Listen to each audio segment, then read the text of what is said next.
চট্টগ্রাম কক্সবাজার যে মহাসড়ক, আসলে এটা মহাসড়ক বললেও আমরা আসলে ভুল করি। এটা একটা গ্রামীণ সড়কের মতোই ওয়ান ওয়ে। এখানে একটি গাড়ি আরেকটি গাড়িকে এখানে সাইড দেওয়ার মতো পরিস্থিতিও নেই। বিশেষ করে এই সড়কে সাম্প্রতিক সময়ে এমন ভয়াল কয়েকটি দুর্ঘটনা ঘটেছে, যেসব দুর্ঘটনায় একসাথে 7 ভাই একসাথে একই ফ্যামিলির 7 জন মারা গেছে এভাবে। এবং সম্প্রতি রামুর একজন কলেজ শিক্ষার্থী, যার বিয়ের কেনাকাটা করতে গিয়ে সে তার বিয়ের স্বপ্ন তার ভেঙে গেছে, সে চট্টগ্রামে কেনাকাটা করতে যাওয়ার পথে তার মৃত্যু হয়েছে। এ ধরনের অনেক ভয়াল ঘটনা এখানে প্রতিদিন ঘটছে।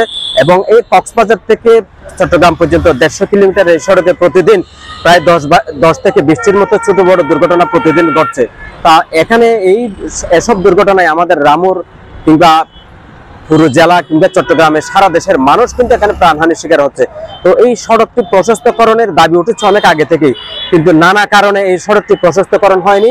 কেন হয়নি সেই বিষয়টা নিয়ে আসলে এখানকার রামুর মানুষ, কক্সবাজারের জেলার মানুষ আসলে সোচ্চার হয়েছে। আমরা চাই অবিলম্বে এই সড়কটি 6 লেনে উন্নীত করা হোক। যদি 4 লেনও যদি করা হয়, এরপরও আমরা প্রতিবাদ জানাবো। অবশ্যই 6 লেনে করতে হবে। বিশেষ করে এই সড়কটি 6 লেনে করার পেছনে আরেকটি বিশেষ কারণ রয়েছে, সেটি বলবো কক্সবাজার যে অপুরন্ত পর্যটনের সম্ভাবনা। এখানে প্রতি মুহূর্তে আসলে এই সড়কটি এখন মৃত্যুপাত। পর্যটকরা এখানে আসছেন তাদের মৃত্যু ঝুঁকি নিয়ে। অনেক সময় পর্যটকরা মৃত্যুবরণ করেন।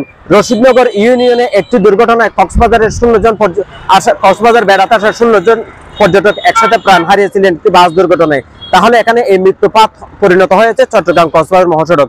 শুধু স্থানীয় লোকজন বলবো না, পর্যটকরাও এখানে নিরাপদ নন।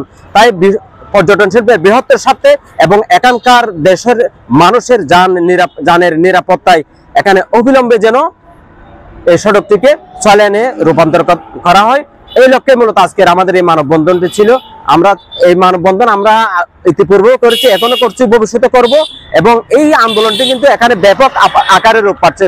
শুধু কক্সবাজার নয়, পার্শ্ববর্তী চট্টগ্রামও এটি নিয়ে আন্দোলন হচ্ছে।